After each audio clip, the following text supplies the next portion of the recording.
What's up guys, back with another video. I feel like it's been forever since I uploaded, but my last upload was on Saturday. Funny how time works.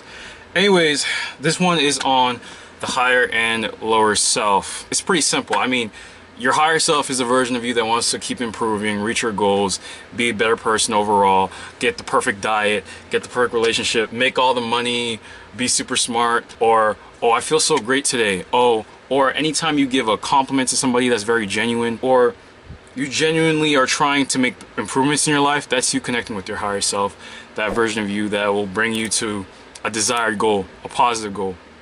Your lower self, on the other hand, it'll prevent you from, maybe getting on that good diet because, you prefer eating some nice donuts from Krispy Kreme. It might prevent you from studying from that test because you want to watch some Netflix. It wants to indulge in like the little pleasures rather than the long-term pleasures of life. And why it's bad is because you only get those short bursts of pleasure and then it's gone, and then you're back to realizing that you kind of deviated from your higher self or where you were trying to go. So the lower self can be pretty tricky because you think that it's in your best interest to follow these instincts, as in eat that bad donut or watch that Netflix before the test, but it's a trap because it's only a fleeting thing that'll give you dopamine, make you feel better, and then you're like it's like you crash, and then now you're like, damn, I should have done that, I should have done that, and now you live with regret. The higher version of you and lower self version of you, it's you. It's not like it's an angel and then a devil. Like no, it's you. Like throughout the day you do things that get you closer to your higher self, and you do things that get you closer to your lower self, and you can't really get rid of either of them. But what you need to do is identify what are the things that are bringing you towards that lower self and stop that, or things that bring you to your higher self and continue that. And the way you do this is really going through your day with awareness, as much awareness as possible. If you wake up, what do you do when you wake up? Cool. Does that get you closer to your higher self or lower self? When you're about to eat food, what are you eating? Does that get you closer to your higher self or lower self? When you go out at night, where are you going to? Does that get you to your higher self or your lower self? When you listen to music, does that get you to your higher self or lower self? The reason why I bring up music is because certain songs can really bring out that lower version of yourself, and whether they're talking about shooting and all that. And to be honest, I'm a fan of that music. Thing is though, there's certain types of music that I'm aware of, and I'm like, okay, when I want to have a fun time, I'll listen to it.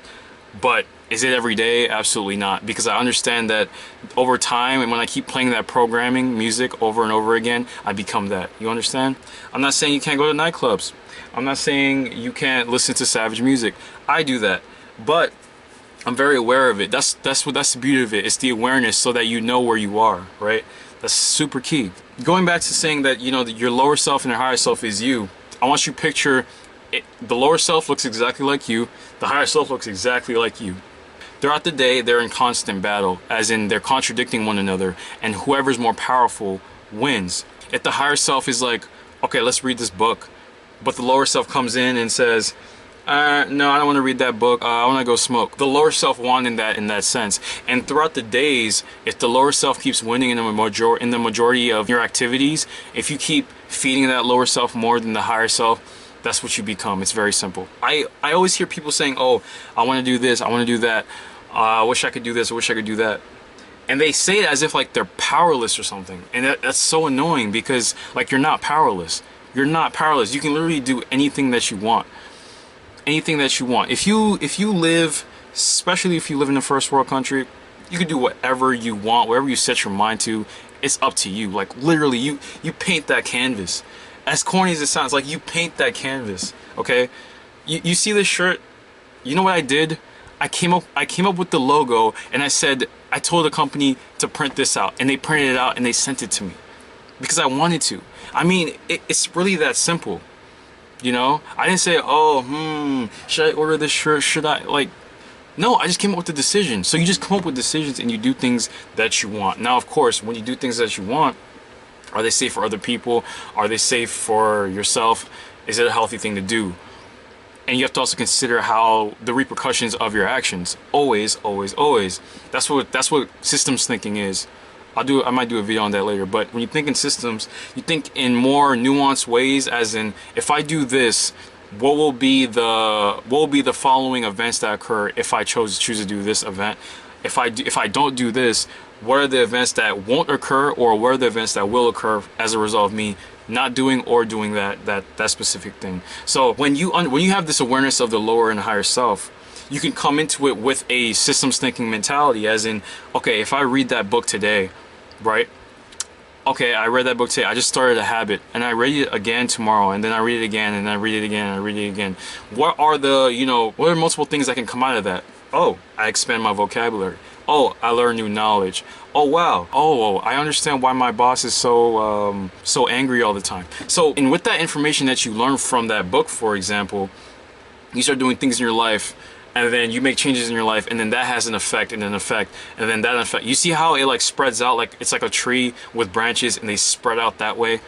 These are decisions that you make that strengthen that side of you. By the way, it's still you. It's not an angel or a devil like how it's portrayed in a cartoon. It's not like that at all. It's you. It's literally you. They're just always in combat, and you have to choose you have to choose the higher self category if that's the route you want to go.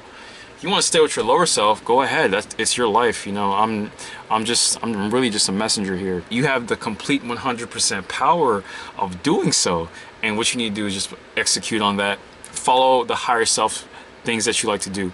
And of course, there will be backsliding. There will be times when that lower self creeps up, and that's okay. Like, I made a video called Backsliding is Okay. You just need to hop back on it. I say the 5 major pillars of life. Ty Lopez says that there are 4 pillars, but I think there are 5. His are health, wealth, love, and happiness. Health, physical health, emotional health, mental health. Love, which is family, relationships, friendships. That's love. You got wealth, which is money, your assets, investments. Happiness, Maslow's hierarchy. Basically, essentially, happiness comes as a result of all of those. But I will also add self, understanding the self and how your inner world works. That's very key. So let's summarize, okay? Let's summarize. You have the higher and lower self. Do things daily to get closer to the higher self.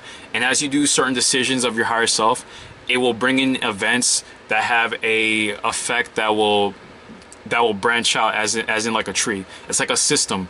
You do this happens, and then that causes that to happen. It's almost as if you enter different storylines or different lifelines in your life. Think of how you would be, for example, if you never went to school. Like, your parents never sent you to school. You'd be completely different because you didn't really get that schooling.